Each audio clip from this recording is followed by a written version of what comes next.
Botox, the drug company, did 7 studies. 6 of the studies showed, yeah, it kills people. But we'll throw those out. We won't tell anybody. We'll make lots of money. You'll be able to live in your gated community and drive around in your Porsche. Don't tell anybody. And we'll kill these people, but we'll make lots of money. And one study, once again, showed a little bit of benefit. And of course, then all the drug reps went out, and all the drug doctors who, once again, can't have any critical thinking, went along with it because they get kickbacks. Off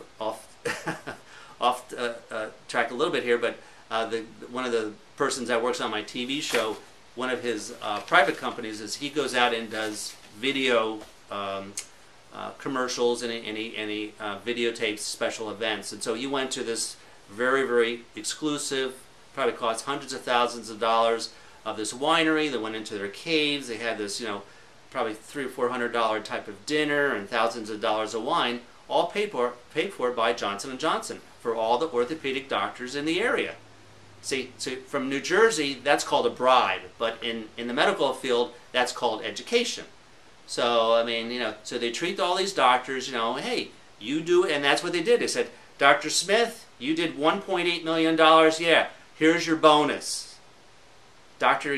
Jones, here, you made $3 billion, or $3 million, here's your bonus. So they're paying off these people for doing things that, as we've talked about, Johnson & Johnson actually has a lawsuit against her, and this happened to be orthopedic surgeons, about how their parts don't last very long, there's lots of problems, and God forbid you really talk about people of having this magnificent thing created by God and making it last for at least 120 years. But we don't want to do that. I don't make any money as a surgeon if your parts go for 120 years without breaking down.